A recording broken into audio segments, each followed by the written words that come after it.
కోరుకొండ మండలం బూరుగుపూడి గ్రామంలో జరిగిన గ్రామ సభలో పాల్గొన్న వెంకటేశ్వరరావు సభను ఉద్దేశించి మాట్లాడుతూ మహాత్మా గాంధీ జాతీయ ఉపాధి హామీ పథకంలో ఎంజీఎన్ఆర్ఈజీఎస్ కొత్తగా ప్రవేశపెట్టిన కార్యక్రమాలు రైతులకు ఎంతగానో ఉపయోగపడతాయని, సంబంధిత విషయాలు క్లుప్తంగా ప్రతి ఒక్కరూ అవగాహన చేసుకుని ఈ గ్రామ సభ ద్వారా కొత్త పనులను, పుంత రోడ్లు, సీసీ రోడ్లు, డ్రైన్లు, చెరువులు, ఆధునికీకరణ కాల్వల మరమ్మతులు, పంట కాల్వల మరమ్మతులు, మంచినీటి సమస్యలపై అప్లై చేసుకోవచ్చని చెప్పారు.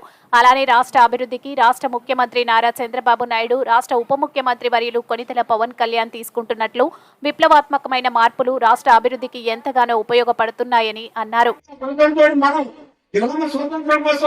గ్రామాలు బాగుపడినప్పుడే దేశం బాగుపడుతుంది. మహాత్మా గాంధీ యొక్క గ్రామ స్వతంత్రం కోసం ఇలా పాటుపడుతున్నటువంటి మీరందరూ కూడా చప్పట్ల రూపంలో ఈ గ్రామ సభలో చప్పట్లు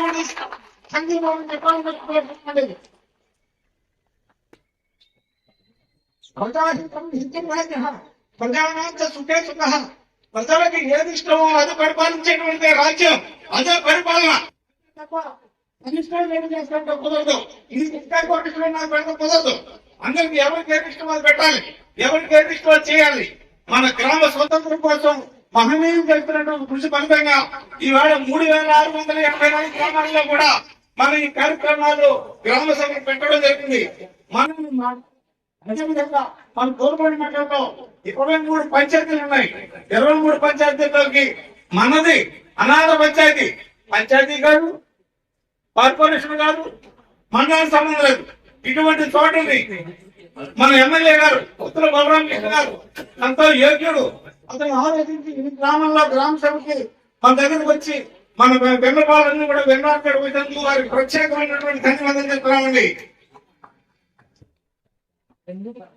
కొత్తలో బలరాంలాగే అదేవిధంగా తెలుగుదేశం పార్టీ ఎంత ఏపీడైనటువంటి చదువుకున్నవాడు, విద్యావంతుడైనటువంటి మా బొడ్డు వెంకటరామ చౌదరి గారు కూడా మన గ్రామం గురించి కొంత గ్రామంగా భావించి ఇక్కడ ఇదే గ్రామంలో మన పక్కనే పార్టీ ఆఫీస్ పెట్టి మన గురించి ఆలోచిస్తున్నారు అంటే మీరు ఒక్కసారి ఆలోచించండి. ఇక్కడ సమస్య లేవనుకోండి, ప్రతి ఒక్కరి చేతిలో కూడా ఒక ఫిర్యాదు ఉంది. ఈ ఫిర్యాదులను తీర్చడానికి 5 సంవత్సరాలు కూడా మనందరూ కూడా ఏకగ్రహం కష్టపడాలి.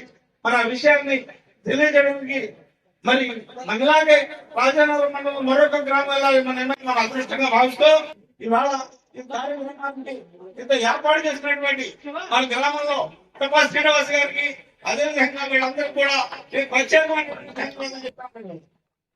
మరి అప్పుడు ఇవాళ మన గ్రామం తరఫున ఈ కార్యక్రమాన్ని ఏర్పాటు చేసినటువంటి మన తపా శ్రీనివాస్ గారిని